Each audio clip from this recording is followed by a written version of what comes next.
Naiwan ko ang lasa ni Manman. Ang ganda ng teleserye. Hindi ko pa makikita. Imuko ko sa akin ngayon. Magkaklase tayong lahat. Bakit ako iuko sa iyo? Buwan-buwan mo lang ang nagsasalita sa akin ng ganyan. Bitawan mo ako. Kasi ang resulta ng magsusuri kay Benedict. Masarap ang teleserye. Minsan, bakit tayo ang relationship? At hindi ang lumunod kapatid. At ko ang lumunod ng sunod. Hindi siya maaari magkaroon ng anak na tayo. Noong araw na kitala ang talaga sabi nila si Jesus. Ay nagulog sa bundong ang naging pagdali. Si Krishna ang pagdali. Habang si Iman ay kumuhalan sa iyo. Ang umakas. Hindi inaasahan na ang pagkuyan. Ay naging sa loob ng isang gabi.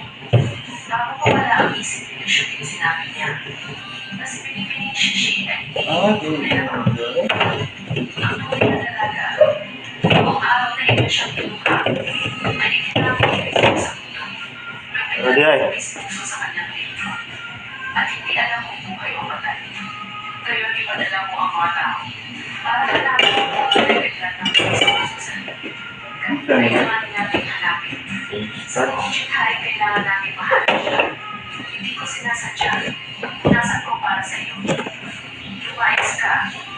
Ang sapatos ng prinsesa, hindi maaaring hawakan ng kahit sino. Ano ang ginagawa mo? Kuro, biglasin mo lang ako. Hay naku, ilang beses ko na sinabi sa iyo. Ngayon ay may tulong ng mga magulang. Kailangan mo magsuot ng uniform. Araw-araw na nakasuot ng mga basahan. Ano kaya ang iisipin ng iba? Kuro, nakakatay ng liwanwan. Nagpapalit sa kalsada. Siguradong hindi kaya bumili ng uniform. Huwag mong sabihin yan sa tatay mo. Ay naku, itong mga mahihirap, maraming kapintasan, pero mataas ang pride. Shhh, bitiwan mo siya, baka malumihan ang iyong kamay. Ilang beses ko nang Okay. sinabi, Limpyo na.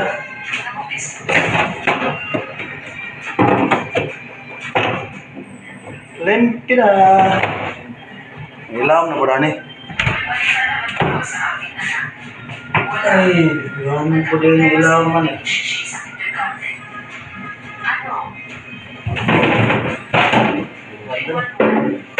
Maaari kong ipakita sa iyo ang aking uniform.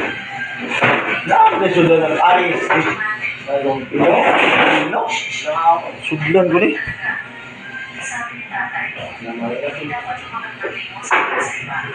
May sabi niya, ano ba ang sabihin ng prinsesa? Hindi ba lang galit? Una ang daya ay soy. Huwag lang. Ang tao yan. Huwag nga naman. Huwag nga. Huwag puno. Tatay, bakit ka nalito? Nakalimutan mo ang iyong tasa. Nag-aalala si tatay na mauupaw ka sa klase. Kaya tinala mo ito. Ikaw ba ang ama ni Liwanwan? Hindi nagsusuot ng uniform si Liwanwan. Nakasisira ito sa imahe ng paaralan. Anong klaseng magulang ka ba? Paawal din ko puro.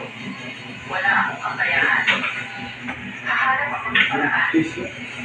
Huwag kang lumapit kung ano ang magulang. Ganoon din ang anak. Walang pakiramdam. One-one. Nagtulog ka pa ng problema.